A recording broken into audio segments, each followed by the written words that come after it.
আজকে আজকে আমাদের বিশ্ববিদ্যালয়ের শিক্ষক হিসেবে আমাকে লজ্জা লাগে, মানে আমাদের লজ্জা লাগে, কারণ আমাদের প্রজন্ম আর কত পিঠের কথা সহ্য করবে।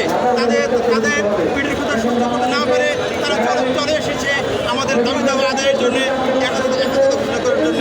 কারণ আমরা বিভিন্ন আমাদের উৎসব যেমন ঈদ অনুষ্ঠান পাই, সেটা দিয়ে পরিপূর্ণ নয়। আমরা আমাদের সন্তানদেরকেও সুন্দরভাবে তাদের দাবি আমরা পূরণ করতে পারি না। আমাদের যে বেতন কাঠামো, এই বেতন কাঠামো দিয়ে আমাদের সংসারকে আমরা সঠিকভাবে চালাতে পারি না। তারই অংশ হিসাবে ছোট্ট একটি খুদে যোদ্ধা আমাদের সন্তান, তারাও চলে এসেছে প্রেস ক্লাবে আমাদের দাবি দেওয়া আদায়ের জন্য অংশগ্রহণ করার জন্যে।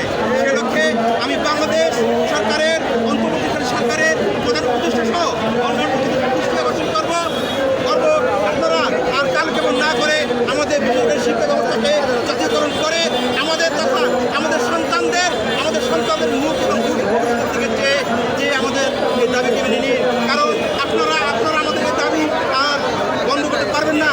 আমাদের আন্দোলন এখন শুরু হয়ে গেছে ঘরে ঘরে। ঘর থেকে যখন আমাদের বাচ্চা চলে এসে রাজপথে, এখন আমরা কোনো কিছুকে বরদাস্ত করবো না। আমাদের আজকে প্রাণের দাবি জাতীয়করণ আমরা আদায় না করে ঘরে ফিরবো না। আমাদের রক্ত প্রবাহমান, সেই রক্ত চলে এসেছে আমাদের দাবি আদায়ের জন্য। এখন প্রত্যেকটি শিক্ষা প্রতিষ্ঠানে, প্রতিটি স্কুল কলেজে মাদ্রাসায় আন্দোলনের দুর্গ ঘরে তুলবে ইনশাআল্লাহ। আমাদের সন্তানেরা যখন রাজপথে নামবে তখন আপনাদের পালাবার রাখা থাকবে না।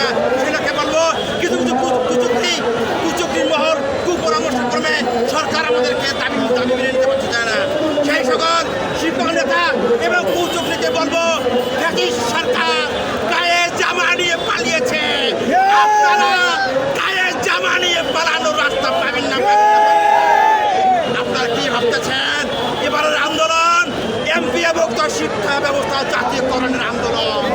এবারের আন্দোলন আমাদের দেশ স্বাধীন হওয়ার পর থেকে চূড়ান্ত আন্দোলন।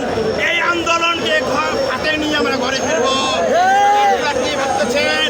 বাংলাদেশের বেসরকারি এমপিএভুক্ত শিক্ষায় মাত্র 5 থেকে 6 লক্ষ নয়, 5 থেকে 6 লক্ষকে আপনার 10 দিয়ে গুণন দিন, দেখেন কত লক্ষ আমাদের সদস্য আছে।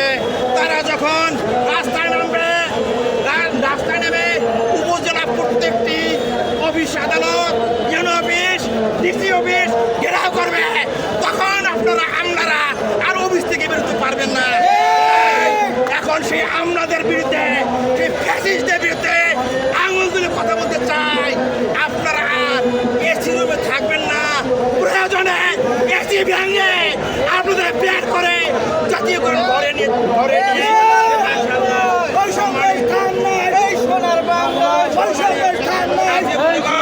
আমি কুড়িগ্রাম থেকে একটি বাস দিয়ে এখানে এসেছি। অনেক শিক্ষক নেতা আমাকে ফোন করে স্থগিত করার চেষ্টা করেছেন। সেই শিক্ষক নেতাকে আমি এখানে বলতে চাই, আপনারা আপনাদের পচা ডিম, আপনাদের পচা ট্যাবলেট এখন আর এই দূরদর্শন এমপিভুক্ত শিক্ষকরা মেনে নেয়নি এবং নেবে না। আপনারা চায়ের দোকানে আড্ডা মেরে আজকে দেখেছেন ফেসবুকের লাইভ, চায়ের দোকান নয়। সাধুবাদ জানিয়ে আপনাদেরকে আমাদের সঙ্গে একত্রতা ঘোষণা করুন, আমাদের সঙ্গে দাবি দেওয়া আদায়ের জন্য আপনারা ব্যবস্থা করুন। সরকারকে কোনটা করবেন না, সরকারের বিরোধিতা করবেন না। এই সরকার অনেক আন্তরিক, এই সরকার চায় তাদের হাত ধরে বাংলাদেশ শিক্ষা ব্যবস্থা জাতীয়করণ হোক। কিন্তু আপনাদের মতো কিছু ফ্যাসিস্টদের কারণে এই সরকারকে বিভিন্ন প্রকার ভুল বুঝিয়ে আপনারা এই জাতীয়করণ থেকে স্থগিত করেছেন। তাই বলবো, আপনারা চলে আসুন। আমরা আমাদের ভবিষ্যৎ বাসায় রেখে চলে এসেছি। আমি চলে এসেছি আমার সম্পূর্ণ পরিকল্পনা বুঝাই দিয়ে। আমার যদি আজকে এখানে আমি শহীদ হই, তাহলে আমি আমাকে গর্বিত মনে করবো। কারণ জুলাই আগস্টের কথা আমরা মনে করুন, আমাদের রংপুর থেকে আবু সাইদ হত্যা হয়েছিল। সেই এখন জুলাই আগস্টের কথা মনে হলে প্রথম মনে হয় রংপুরের কথা, প্রথম মনে হয় আবু সাইদের কথা। আমার শিক্ষক একজন করে আবু সাইদ হতে চায়। আমরা আবু সাইদ হতে চাই। আবু সাইদের রক্ত ঢেলে দেবো আমরা প্রেস ক্লাবে। এবার আমার খাওয়াতে পারবেন না। তাই সরকারকে বলবো, আজকে আপনাদের প্রতিনিধি পাঠিয়ে দিয়ে আমাদের দাবিগুলো মেনে নিন।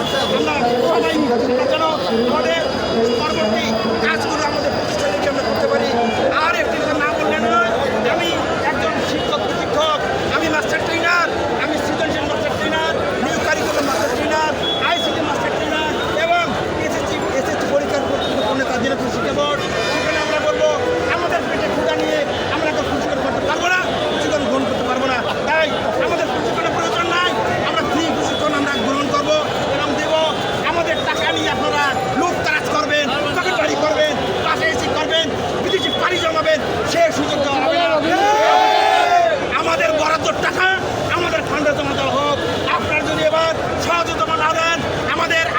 প্রস্তাবিত বাজেট যদি আমাদেরকে প্রদান করা না করেন তাহলে উপযুক্ত জবাব দেবে এই এমপি